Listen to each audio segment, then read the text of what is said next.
السلام علیکم ورحمت الله وبرکاتو. تیر سیشن کې مونږ د خودي خبره کړې وه.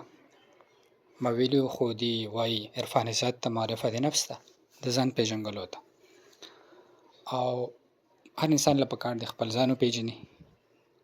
اوس هر انسان ځان پېژني، خپل نوم پېژني، سطحي غونته تعارف هر چا له ورځي، خو اصل خودي چې کومه دا کوم چې د اقبال پیغام دی هغه دا دی انسان د خپل صلاحیتونه وپېژني چې کوم په ده کې پټ دي، او هغه سوالونه دې وپېژني چې کوم د ده د پیدایش د تخلیق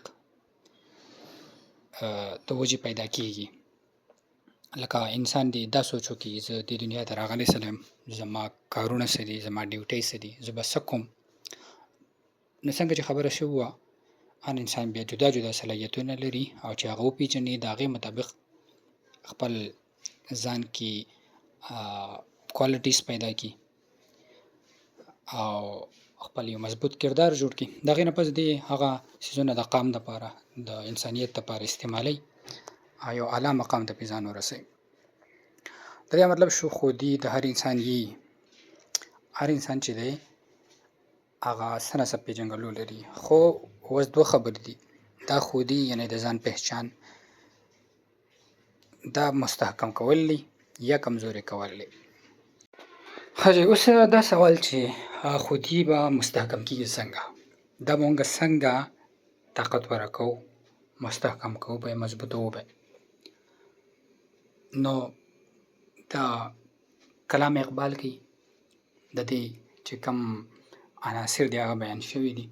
که دا د عملونه مونږ کوو خودي به زمونږه مستحکم کېږي، او که داسې عملونه دي چې هغه یې کمزوري کوي نو هغه ووایو. اوس اولنی خو دا دی احساس خودي، انسان احساس وکړي چې زه یم، زه الله پاک پیدا کړی یم، زه موجود یم. د نفس د خپل ځان د شتمن کېدو د دې احساس وکړي. نو دا هم ضروري ده. دویم چې دی عمل دی، مسلسل عمل، محنت چې هغې ته عمل پې هم وایي.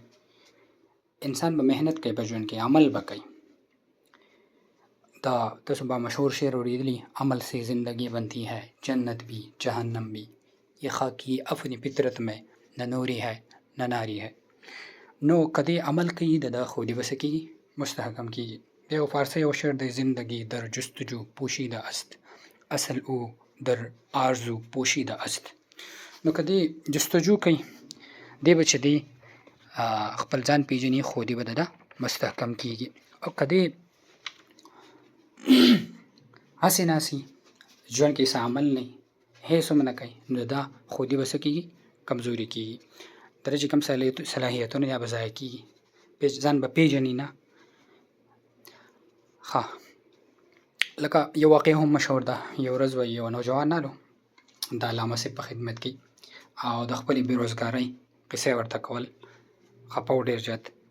نو اقبال چې دی هغه نوجوان پوهه کړو او دی ورته ووایي چې ګوره انسان چې دی په دنیا کې د عمل لپاره پیدا دی. او دی ورته ووایي په قرآن شریف کې چې دا راغلي چې جن او انس یعنې پیریان او انسانان ما د عبادت لپاره پیدا کړي، نو هلته هم وایي عبادت نه عمل مراد دی. نو بیا ورته دا نصیحت وکړو چې تو په کامیابۍ او ناکامۍ باندې دې ته مه ګوره، بس چې دې محنت کوه، خپل د تخلیق مقصد وپېژنه او بس کوشش کوه په ژوند کې. نو عمل انتهایی ضروري دی. که انسان عمل کوي نو دی چې دی دغه اکسرسایز دی چې په دې کې د ده هغه خفیه صلاحیتونه بهر راوځي. نو عمل کول په ژوند کې، عملي ژوند تېرول دا انتهایی ضروري دی. انسان له پکار دی چې په ژوند کې پریکټیکلي انوالو اوسېږي او چې څه هم د ده صلاحیتونه دي هغه د تلاش کولو کوشش وکړي. انشاءالله نورې خبرې به بل سیشن کې کوو. د الله په امان.